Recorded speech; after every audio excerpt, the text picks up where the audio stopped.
నందమూరి సోదరులు కొత్త బ్యానర్పై రూపొందించిన జానపద చిత్రం రేచుక్క పగటిచుక్క. నిర్మాణ సంస్థ స్వస్తిశ్రీ పిక్చర్స్. నిర్మాత నందమూరి త్రివిక్రమరావు. దర్శకుడు కమలాకర కామేశ్వరరావు. అన్ని జానపద చిత్రాల్లాగే ఈ సినిమా కథలో కూడా అనేక మలుపులుంటాయి. వీరరాఘవ మహారాజు అమాయకుడు. అతని తమ్ముడు విక్రముడు అధికారం చలాయిస్తూ ఉంటాడు. రాజ్య సరిహద్దుల్లోని భిల్ల నాయకుడి కూతుర్ని మోసం చేస్తాడు విక్రముడు. అది మంచి పని కాదని చెప్పిన సామంతరాజు విజయరాయల్ని బంధిస్తాడు విక్రముడు. ఆ సామంతరాజ్యానికి నిప్పు పెట్టిస్తాడు. విజయరాయలు భార్య కొడుకు అడవిపాలై వేరవుతారు. పసివాడైన ఆ కొడుకు సేనాధిపతి ధర్మదేవుడికి దొరుకుతాడు. ఆ కొడుకే విజయకుమార్ పేరుతో ఎదుగుతాడు. అక్కడ జైల్లో బందీ అయిన విజయరాయల్ని భిల్ల నాయకుడు విడిపించుకుని తనతో తీసుకెళ్తాడు. విజయరాయలు రేచుక్కగా మారి మారువేషంలో విక్రమసింహుడి అన్యాయాలు ఎదిరిస్తుంటాడు. చక్రవర్తి వీరరాఘవరాజుకి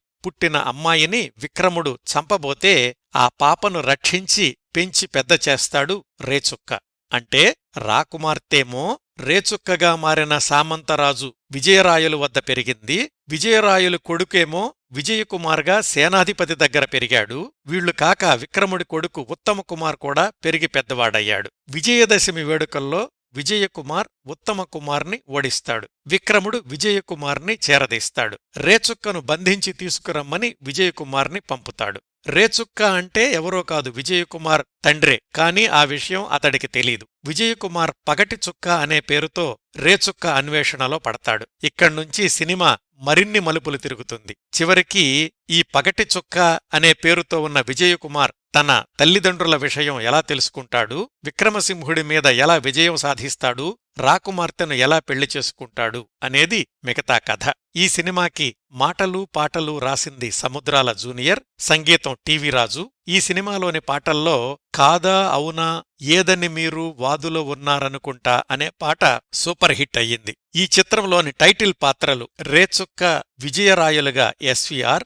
పగటిచుక్క విజయకుమార్గా ఎన్టీఆర్, అమాయకుడైన వీరరాఘవరాజుగా సిఎస్ఆర్, దుర్మార్గుడైన అతని తమ్ముడు విక్రమసింహుడిగా ఆర్ నాగేశ్వరరావు, విజయకుమార్ను పెంచి పెద్ద చేసిన సేనాధిపతి ధర్మదేవుడిగా నాగయ్య, విక్రమసింహుడి కుమారుడు ఉత్తమకుమార్గా రాజనాల, రేచుక్క దగ్గర పెరిగిన రాకుమార్తెగా షావుకారు జానకి మొదలైనవారు నటించారు. మరికొన్ని పాత్రల్లో రేలంగి, కన్నాంబ, పద్మనాభం, గిరిజ మొదలైనవారు కనిపిస్తారు. ఈ సినిమా చక్కటి విజయం సాధించింది. సమాంతరంగా కొద్దిపాటి నటీనటుల మార్పులతో తమిళంలో, కన్నడంలో కూడా పునర్నిర్మాణమయ్యింది.